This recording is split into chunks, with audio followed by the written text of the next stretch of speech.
오늘은 7가지 죄악 중에 그 첫 번째 시간으로 만악의 뿌리, 교만에 대해서 살펴보겠습니다. 지난주에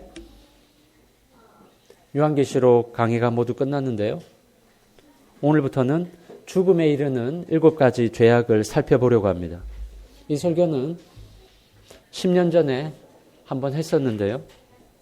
그러나 교인들도 많이 바뀌고 1년 전 설교도 기억하기 힘든 마당에 10년 전 설교를 과연 기억이나 할까 싶어서 내용을 더 보강해서 시리즈로 설교하고자 합니다. 죽음에 이르는 7가지 죄악은 이미 1500년 동안 서구 교회와 서구 사회에 널리 알려진 죄의 목록인데요. 로마 가톨릭에서는 1000년 넘게 이 7대 죄악을 교인들에게 가르쳐 왔습니다. 하지만 개신교에서는 이것이 성경에 근거한 내용도 아니고 로마 가톨릭에 대한 반감 때문에 별로 알려지지는 않았습니다. 하지만 그 내용이 죄와 더불어 싸우면서 성화를 추구하는 신자들에게 꼭 필요한 가르침이기 때문에 로마 가톨릭에서 가르쳤다 해서 우리가 못 받아들일 이유는 없습니다. 그 7대 죄악의 목록을 보면 교만을 모든 죄의 근간이라고 보기 때문에 따로 분류하고 시기, 분노, 나태, 탐욕, 탐식, 정욕, 허영 이렇게 7가지로 보았습니다. 이렇게 7대 죄악의 목록을 처음으로 만든 사람은 이집트 사막에서 수도사로 살았던 에바그리우스입니다. 제가 교회사 시간 통해서도 말씀드렸는데요. 콘스탄티누스 황제가 기독교를 공인한 뒤에 그동안 박해받던 교회가 음지에서 양지로 나오면서 교회의 규모는 커졌지만 급격하게 세속화됩니다. 이전에는 신앙을 위해서라면 목숨을 걸어야 되기 때문에 아무나 신자가 되지 못했는데 기독교가 로마 제국의 합법적인 종교가 되면서 수많은 사람들이 부담을 가지지 않고 교회 안으로 쏟아져 들어왔습니다. 그러다 보니까 교회의 순수성이 점점 사라지고 세속화되어 가는 모습을 보면서 여기에 위기감을 느낀 사람들 중에 속세를 떠나 광야로 들어가서 경건을 추구하는 사람들이 생겨났습니다. 이들이 나중에 사막의 수도사들이 되는데요. 이때 유망한 신학자였던 에바그리우스도 사막의 수도사가 되어서 다른 수도사들에게 필요한 신학적 지식을 가르쳤습니다. 속세를 떠나서 하나님과 더 친밀한 교제를 나누고자 했던 수도사들은 사탄의 방해와 공격 속에서 죄에 대한 유혹을 더 많이 느낄 수밖에 없었습니다. 그래서 수도사들은 죄의 유혹에 대처하기 위해서 죄에 대한 연구를 깊이 하게 되었고 그런 결과물로 많은 죄 중에서도 근본적인 죄악을 이루는 그 죄의 목록을 만들어서 이것과 맞서 싸워야 한다고 에바그리우스가 수도사들에게 가르쳤습니다. 처음에는 에바그리우스가 사탄이 우리 마음에 심으려고 하는 악한 사상을 8가지 목록으로 정리했는데요. 그것은 탐식, 정욕, 탐욕, 우울, 분노, 나태, 허영, 교만입니다. 그 후에 에바그리우스의 제자인 요한 카시아누스가 동방의 수도사들에게 통용되던 이 8가지 죄의 목록을 서방교회까지 전파했고 이것을 6세기 말에 교황 그레고리우스가 교회로 가지고 들어오면서 허영, 시기, 분노, 우울, 탐욕, 탐식, 정욕 이렇게 7가지 목록으로 정리했습니다. 특이한 점은 교만을 7대 죄악의 뿌리가 되는 죄로 간주했기 때문에 7대 죄악 안에 넣지 않고 다른 범주로 취급했다는 겁니다. 이후에 로마 가톨릭의 교리를 집대성한 신학자 토마스 아퀴나스가 그레고리우스의 목록을 대부분 받아들여서 교만을 7대 죄악의 뿌리로 따로 분류하고 7대 죄악 중에 포함되어 있던 우울을 빼고 나태를 집어넣음으로써 7대 죄악의 목록이 완성되었습니다. 오늘부터 교만과 7대 죄악을 살펴보려 하는데요. 이 시간을 통해서 우리 자신을 성찰하고 거룩함에 이르는 데 도움이 될 수 있기를 바랍니다. 오늘은 그 첫 번째 시간으로 7대 죄악의 뿌리가 되는 교만에 대해 살펴보고자 합니다. 흔히 목이 뻣뻣하고 잘난 체 하는 사람을 보고 교만하다라고 말합니다. 그런데 잘난 체 하는 것은 교만으로 나타나는 현상이지만 교만의 핵심은 아닙니다. 교만의 핵심이라는 것은 바로 하나님의 존재를 잊어버리고 사는 것입니다. 오늘 읽지 않았지만 20장 앞부분을 보면 히스기야가 죽을 병에 걸려서 시한부 인생을 살고 있었는데 그의 애절한 기도와 간구로 하나님이 그를 살려주십니다. 그러나 그 이후에 히스기야는 하나님 은혜를 망각했습니다. 히스기야의 행적은 오늘 본문뿐만 아니라 역대하 32장과 이사야 39장에도 나옵니다. 특히 역대하 32장 24, 25절을 보면 그때 히스기야가 병들어 죽게 되었으므로 여호와께 기도하매 여호와께서 그에게 대답하시고 또 이적을 보이셨으나 히스기야가 마음이 교만하여 그 받은 은혜를 보답하지 아니하므로 진노가 그와 유다와 예루살렘에 내리게 되었더니 라고 기록하고 있습니다. 이처럼 히스기야는 마음이 교만해져서 하나님의 은혜에 보답하지 않았다고 말합니다. 바로 하나님의 은혜를 잊어버린 겁니다. 이것이 바로 교만의 핵심입니다. 히스기야는 자기를 죽음에서 구해주신 하나님을 잊어버리고 바벨론 사신이 찾아왔을 때 오히려 자기 치적과 업적을 자랑하기 바빴습니다. 당시 바벨론이라는 나라는 아수르의 속국으로 있다가 이제 막 벗어나려던 참이었습니다. 이후에 바벨론은 아수르를 누르고 고대 근동지방의 최강대국으로 등장하지만 초기에는 아수르에 짓눌려서 고통당하던 약소국이었습니다. 그래서 바벨론은 아수르를 제압하려고 함께 대항할 동맹국을 찾고 있었습니다. 그래서 히스기야의 쾌유를 보고는 이것을 빌미로 유대와 동맹을 맺어보려고 바벨론에 사신을 보낸 겁니다. 오늘 본문 12절을 보십시오. 그때 발라단의 아들 바벨론 왕 브로닥 발라단이 히스기야가 병들었다 함을 듣고 편지와 예물을 그에게 보낸지라. 바벨론에서 유대까지의 거리는 약 1500km가 됩니다. 그런데 그 먼 곳에서부터 유대까지 바벨론 사절단이 직접 찾아온 겁니다. 바벨론이 보여주는 우호적 관심을 히스기야 왕은 좋아했고 바벨론과 동맹을 맺어서 나라의 안위를 보장받는 기회로 삼으려 했습니다. 나라의 안위를 하나님께 맡겨야 되는데 히스기야는 바벨론을 의지하고 있습니다. 그리고 자신과 유대 나라를 과시하기 위해서 나라의 보물창고와 무기창고 등 1급 기밀시설들을 바벨론 사신들한테 다 보여줍니다. 히스기야 왕이 죽다가 살아날 때 하나님이 표징으로 해식의 그림자가 뒤로 10도 물러나는 기적을 보여주십니다. 이 기적을 어떻게 해석해야 할지 성경의 난제 중에 하나인데요. 실제로 태양이 가다가 뒤로 거꾸로 돌아간다면 지구의 자연질서가 다 무너질 수밖에 없기 때문에 태양이 실제 거꾸로 움직였다 보긴 어렵습니다. 우리는 그 내막이 무엇인지 알 수 없지만 적어도 하나님은 태양을 움직이지 않고도 해식의 그림자를 뒤로 10도 물러가게 하실 수 있는 분임을 믿습니다. 바벨론 왕과 사신들도 히스기야의 병이 어떻게 낫게 되었는지, 어떻게 해시계가 거꾸로 10도 움직이게 되었는지 궁금했던 것 같습니다. 이것은 역대하 32장 31절을 통해서도 알 수 있습니다.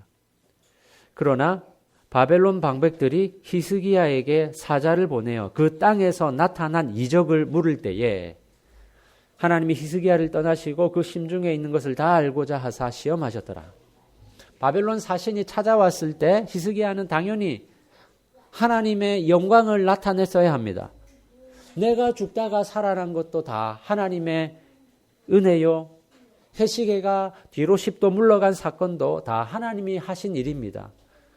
이렇게 내가 섬기는 하나님은 전지전능한 분이십니다. 이렇게 말했어야 됩니다. 그런데 히스기야는 자기가 더 돋보이고 싶고 또 바벨론을 통해서 아수르를 견제하고 같이 동맹을 통해 나라의 안전을 보장받으려고 했기 때문에 지금껏 하나님이 자신과 유다 왕국을 보호하셨다는 사실을 까맣게 잊어버렸습니다. 그저 바벨론에게 잘 보이기 위해서 애를 썼습니다. 오늘 보면 13절을 다시 보십시오. 히스기야가 사자들의 말을 듣고 자기 보물고의 금은과 향품과 보배로운 기름과 그의 군기고와 창고의 모든 것을 다 사자들에게 보였는데 왕궁과 그의 나라 안에 있는 모든 것 중에서 히스기야가 그에게 보이지 아니한 것이 없더라. 사랑하는 성도 여러분, 교회 다닌다고 해서 꼭 하나님을 의식하고 사는 것은 아닙니다. 교회를 다녀도 일상에서는 하나님을 허수아비로 만들어 놓고 자기 뜻대로 살아가는 사람이 얼마나 많은지 모릅니다. 그런 면에서 오늘날 하나님을 전혀 염두에 두지 않고 살아가는 모든 비신자들과 하나님을 믿는다 하면서도 하나님을 삶의 중심에 두지 않고 살아가는 모든 신자들은 다 교만한 자들입니다. 그들은 하나님의 존재를 무시하거나 잊어버리고 자기 뜻대로 인생을 살아갑니다. 그것이 죄 중에 가장 큰 죄입니다. 오늘 우리가 생각하고 행동하는 것들 가운데 하나님을 잊어버리고 내 판단과 내 머리를 의지하는 것이 있다면 그것이 바로 교만입니다. 이와 반대로 내 삶의 모든 부분이 하나님께 속한 것임을 믿고 철저히 하나님만 의지하는 사람이 겸손한 사람입니다. 히스기야는 어느 순간부터 하나님을 의식하지 않고 살았던 것 같습니다. 그렇기 때문에 바벨론으로부터 사신이 찾아왔을 때 하나님이 행하신 놀라운 능력을 자랑하지 않고 오히려 바벨론 사신들에게 자신의 치적과 나라의 부강함을 과시하려 했습니다. 이것은 순간적으로 일어난 실수가 아니라 언제부턴가 그가 하나님을 마음 중심에 두지 않고 살았기 때문에 일어날 수밖에 없던 일입니다. 오늘 우리의 모습을 돌아봅시다. 과연 내가 일상에서 하나님을 중심에 두고 살아가고 있는지 아니면 하나님은 안중에 없고 얄팍한 내 계획과 내 뜻대로 인생을 설계하고 있지 않은지 돌아봐야 할 것입니다. 내 머릿속에 하나님 없이 판단하고 행동하고 있다면 그것이 바로 교만하다는 증거입니다. 날씨가 점점 더워지면 각종 미생물과 세균들이 자라기 좋은 환경이 됩니다. 그것처럼 교만도 잘 자라는 환경이 있습니다. 어떤 환경일 때 교만이 우리 마음속에서 잘 자랄까요? 무엇보다 인생이 평탄하고 아무 문제가 없을 때 그렇습니다. 히스기야 왕은 얼마 전까지만 해도 병으로 죽느냐 사느냐 사투를 벌이던 사람이었습니다. 모든 사람들은 살면서 한 번씩은 인생의 큰 장벽을 만날 때가 있습니다. 히스기야처럼 중병이 될 수도 있고 부부간의 문제나 자식 문제 혹은 경제적인 문제일 수도 있습니다. 내 인생 앞에 그런 장벽이 놓여져 있다면 교만할 틈이 없습니다. 당장 지푸라기라도 잡는 심정으로 누구의 도움을 받아야 할 판에 어떻게 교만해질 수 있겠습니까? 사실 고난 가운데 있는 성도들은 하나님을 찾고 간절히 바라보기 때문에 교만과는 거리가 먼 경우가 많습니다. 그런데 그렇게 자신을 괴롭히던 인생의 장애물과 장벽이 사라지고 삶이 평탄해지면 그때부터 점점 마음이 해이해지기 쉽습니다. 히스기야도 죽을 병에서 고침받고 인생의 큰 짐을 벗게 되니까 그전에는 그렇게 하나님을 찾고 하나님 은혜를 구하더니 그 마음이 점점 해이해집니다. 누구나 다 그렇게 될 수 있습니다. 인생에 별 문제가 없고 탄탄대로를 걸을 때 신앙 좋은 사람도 교만해지기 쉽습니다. 사랑하는 성도 여러분, 여러분 지금 어떤 상태입니까? 인생길이 평탄하고 별 문제가 없습니까? 그래서 하나님을 간절하게 찾을 일도 없고 내 생각, 내 방식대로 살아도 아무 문제가 없다고 느껴지십니까? 이럴 때 교만이 우리 마음을 사로잡아서 히스기야처럼 한순간에 구렁텅이에 빠질 수 있다는 사실을 기억해야 합니다.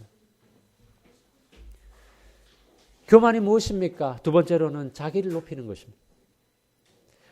우리가 하나님을 잊어버리고 살면 그 다음 단계로 넘어가는데요. 그것은 자기를 높이는 것입니다. 사람은 끊임없이 다른 사람들과 비교하면서 남들보다 나은 점이 있다면 그걸 자랑거리로 삼고 남보다 못한 점은 감추기 바쁩니다. 바벨론에서 사신이 왔을 때 왜 히스기야는 나라의 중요한 보물고와 군기고와 내탕고를 다 보여줍니까? 내가 이 정도 능력을 가진 사람이다 라는 것을 보여주고 싶었던 겁니다. 사실 그가 자랑하는 모든 것들은 다 하나님께서 하신 일들입니다. 히스기야는 다윗 이후에 유다 왕국에 손꼽히는 선한 왕으로 알려져 있지만 그가 그런 형통과 복을 누렸던 것은 다 하나님 은혜입니다. 히스기야의 업적 중에 아수르 군대를 물리친 일이 있습니다. 아수르의 대군이 예루살렘으로 쳐들어왔을 때 사실 그들을 물리친 분이 누굽니까? 히스기야는 단지 벌벌 떨면서 하나님께 살려달라고 기도만 했을 뿐인데 하나님이 밤사이에 아수르 군사 18만 5천 명을 다 진멸해버리십니다. 뿐만 아니라 그의 인생에 하나님이 개입하셨기 때문에 그는 성공적인 왕이 될 수 있었습니다. 그가 정말 자랑할 것이라고는 하나님밖에 없었습니다. 그런데도 히스기야는 마치 자기가 다 업적을 이룬 것처럼 바벨론 사신들에게 자랑하고 있습니다. 히스기야뿐만 아니라 오늘 우리도 어쩌면 이런 모습을 하면서 살아가고 있지는 않습니까? 내가 남들보다 조금 더 가졌다고 목에 힘을 주고, 내가 남들보다 학식이 좀 더 높다고 뽐내고, 내가 남들보다 기도와 경건 생활에 더 힘쓴다고 다른 사람들을 은근히 무시하지 않습니까? 내가 가진 물질이나 건강이나 지식이나 신앙이나 직분이나 모든 것이 어디로부터 왔습니까? 내가 잘나서 내 힘으로 이룬 것입니까? 따지고 보면 다 하나님이 주신 것 아닙니까? 사실상 우리는 아무것도 자랑할 것이 없는 사람들입니다. 그래서 사도 바울은 남들이 자랑하고 싶어하는 모든 것들을 다 배설물로 여긴다고 했습니다. 사탄은 내가 자랑할 만한 부분, 나만의 강점을 돋보이게 만들고 축혀 세워주면서 사람을 하늘로 붕붕 띄워줍니다. 그러다 보면 스스로 거기에 도취되어서 나는 정말 괜찮은 사람, 나는 대우받을 사람 착각하게 됩니다. 문제는 교만한 사람은 자기가 교만한 사람인 줄을 모른다는 겁니다.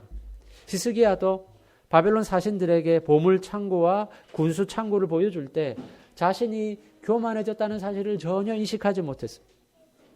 목회자들도 젊을 때는 겸손하고 바르게 목회하려고 애쓰던 사람들이 나이가 들어가고 또 교회 규모도 커지면 점점 어깨에 힘이 들어가고 이런저런 감투 쓰기를 좋아하고 독단적으로 교회를 운영해서 무리를 빚는 경우를 심심치 않게 볼 수 있습니다. 과연 이렇게 교만해지는 과정 속에 있던 분들이 자신이 교만해졌다는 사실을 알까요?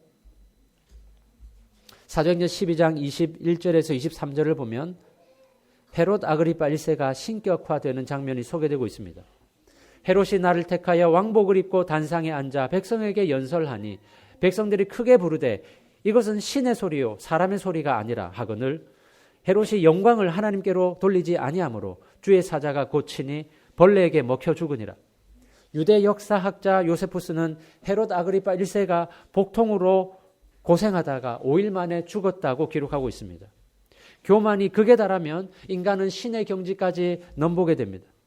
북한의 김일성, 김정일, 김정은으로 이어지는 세습 체제를 보십시오.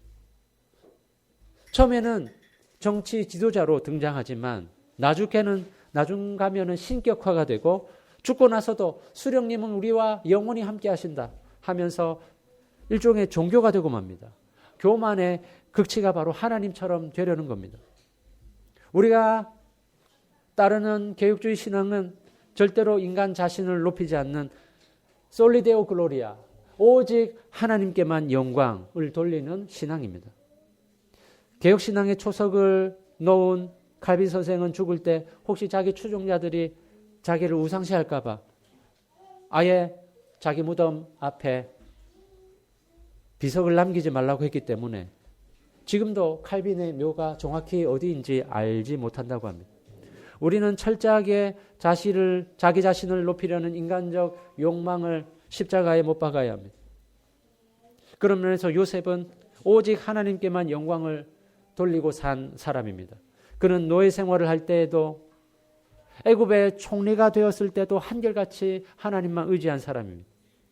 보디발의 아내가 그를 유혹했을 때 그가 뭐라고 말합니까? 내가 어찌 이 큰 악을 행하여 하나님께 죄를 지으리까? 그가 유혹받던 그 순간에도 놓치지 않았던 것은 바로 하나님 앞에서 즉 코람데오 신앙이었습니다. 요셉이 나중에 총리가 되고 난 뒤에 그를 노예로 팔아버렸던 형들을 어떻게 대하고 있습니까? 인간적으로 보자면 자기를 억울하게 해서 종살이 시킨 형들을 다 징벌하는 게 맞습니다. 그러나 요셉은 그에게 일어났던 모든 일은 하나님의 인도하심 속에 이루어졌다고 믿었기 때문에 형들을 용서합니다. 그래서 창세기 45장 8절에 보면 이런 고백을 합니다. 그런즉 나를 이리로 보낸 이는 당신들이 아니요 하나님이시라. 하나님이 나를 바로에게 아버지로 삼으시고 그 온 집의 주로 삼으시며 애굽 온 땅의 통치자로 삼으셨나이다. 그가 노예가 되어서 팔려간 것도 애굽의 통치자가 된 것도 모두 하나님이 하신 일이요 하나님 주권 아래 있다는 겁니다. 그러니 자기가 나서서 형들을 징벌할 이유도 또 자기가 총리가 되었다고 목에 힘을 줄 이유도 없다는 겁니다. 이렇게 하나님을 늘 염두에 두고 사는 사람은 모든 것은 다 하나님이 하셨음을 믿기 때문에 겸손해질 수밖에 없습니다. 이 교만이란 죄악은 7가지 죄악을 일으키는 가장 치명적인 죄악입니다. 나니아 연대기로 유명한 영국의 기독교 변증가 C.S. 루이스는 교만은 모든 죄악의 뿌리가 되는 죄라고 했습니다. 가만히 생각해 보면 거의 모든 죄악의 근원은 바로 교만에서 출발합니다. 남을 시기하는 것도 내가 너보다 잘났다는 교만에서 출발하고, 분노 역시 나는 옳은데 너는 왜 내 기준에서 벗어났느냐 하는 교만함에서 출발합니다. 교만 중에 신자들이 제일 조심해야 될 교만은 영적 교만입니다. 신앙생활을 오래 할수록 교회에서 목사, 장로, 권사 같은 직분자로 임명받은 사람일수록 영적 교만에 빠지기 쉽습니다.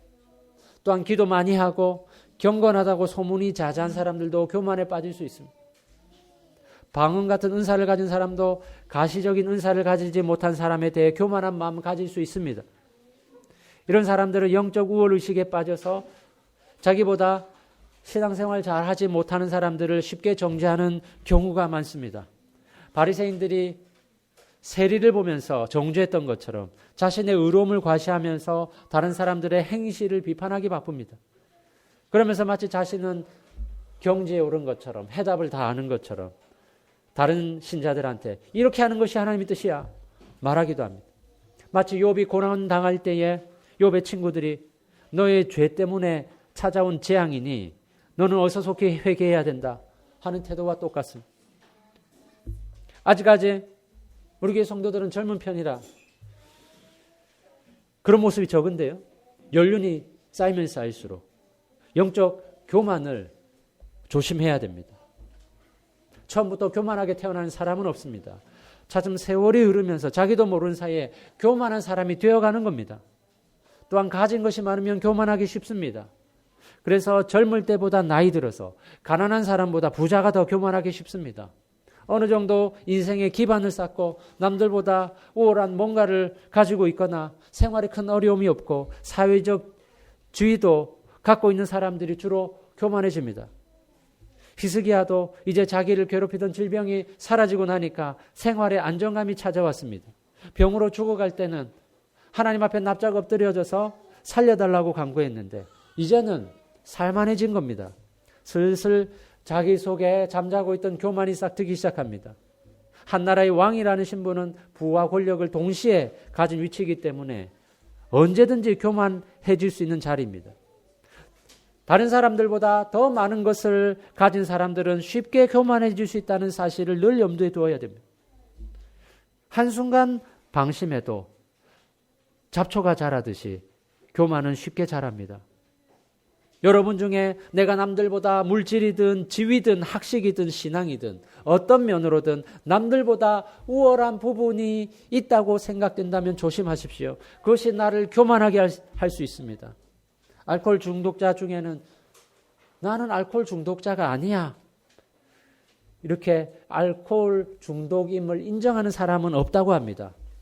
그것과 같이 교만한 사람은 자기가 교만한 줄 모릅니다. 자신이 교만하다는 사실을 깨닫는다면 교만해지지 않으려 했을 겁니다. 그런 면에서 우리는 자신을 돌아보아야 합니다. 왜 교만한 사람들은 자신의 교만함을 모를까요? 그것은 자신의 죄인됨을 망각하기 때문입니다. 초두에 말씀드렸듯이 교만이란 하나님의 존재를 잊고 사는 것이고 또 자기 존재를 드러내려고 하는 것이라 했습니다. 우리가 하나님의 존재를 기억한다면 나는 그저 피조물이고 하나의 죄인이라는 사실을 인식할 겁니다. 내가 죄인임을 안다면 어떻게 나를 자랑할 수 있겠습니까? 죄진 사람에게 카메라를 들이대면 열이면 열 모두 자기 얼굴 가립니다. 자기의 죄인됨을 알기 때문입니다. 우리 모두는 십자가에 달리신 예수님의 공로로 죄에서 벗어나게 되었는데 그렇다면 우리가 내세울 것은 오로지 예수님밖에 없는 것 아니겠습니까? 나의 죄인됨과 이 죄인을 살려주신 그리스도의 은혜를 진정으로 깨닫게 될 때 우리는 교만에서 벗어날 수 있습니다. 그렇기 때문에 우리는 무엇보다 철저하게 죄의 비참함과 나의 죄인됨을 발견해야 됩니다. 그렇다면 교만의 결과는 무엇입니까? 오늘 본문에 하나님께 영광을 돌리지 않고 자기 영광을 드러냈던 히스기야는 어떤 심판을 받았습니까? 17, 18절에 보면 바벨론에 의해서 유다 왕국이 멸망할 것임을 예고하고 있습니다. 만일에 바벨론 사신에게 내게 일어난 이 모든 기적은 다 하나님이 하신 것입니다 라고 말했다면 역사가 달라졌을 겁니다. 히스기야가 그 순간에 하나님을 높였더라면 바벨론 사신들은 바벨론 왕에게 여호와 하나님이란 신이 유대 땅에서 기적을 행했다고 합니다 전했을 것이고 바벨론 왕은 태양을 뒤로 돌릴 수 있는 그 하나님을 두려워했을 것이고 유대 땅을 침략할 엄두도 내지 못했을 겁니다. 히스기야가 하나님만 드러냈었어도 바벨론은 그 하나님이 두려워서 유대 땅을 침략하지 못했을 텐데 히스기야는 자기 치적을 자랑하고 바벨론을 의지하려 했기 때문에 오히려 후대에 가서 바벨론 침공으로 나라가 망하는 결과를 초래했던 겁니다. 교만의 결과는 언제나 비참한 파멸입니다. 하나님은 스스로 하늘 꼭대기에 올라간 사람들을 땅바닥으로 내던지십니다. 교만은 패망의 선봉이라 했습니다. 하나님은 다른 죄악들보다 이 교만을 더욱더 싫어하십니다. 왜냐하면 교만이라는 것은 하나님이 있어야 될 그 보좌에 인간 자신이 앉아 있는 것이기 때문입니다. 성경에 나오는 수많은 인물들 가운데 교만 때문에 낭패를 본 사람들이 얼마나 많은지 모릅니다. 우리도 충분히 교만해질 가능성이 있는 사람들입니다. 그렇기 때문에 조심해야 됩니다. 그러면 우리는 어떻게 교만을 극복할 수 있습니까? 무엇보다 하나님의 위대하심과 나의 죄인됨을 인정해야 됩니다.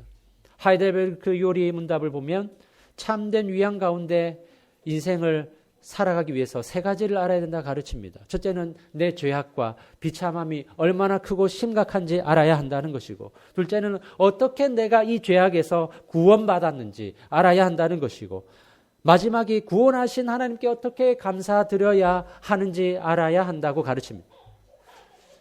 우리 모두는 죄인이기 때문에 어느 누구도 대접받을 만한 자격을 갖추지 못했다는 사실을 기억해야 합니다.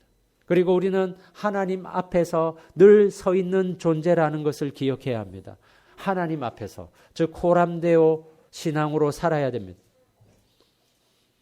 내가 지금 하나님 앞에 서 있다고 인식한다면 누가 오만방자하게 행할 수 있겠습니까? 신앙생활하면서 가장 큰 아이러니는 신앙생활을 오래 하면 오래 할수록 목이 뻣뻣해지고 영적으로 교만해진다는 겁니다. 나이가 들수록 온유하고 겸손해지려면 어떻게 해야 됩니까? 그리스도의 은혜를 구해야 됩니다. 그리스도의 은혜가 아니면 나는 설 수 없는 자라는 사실을 절절하게 깨달아야 됩니다.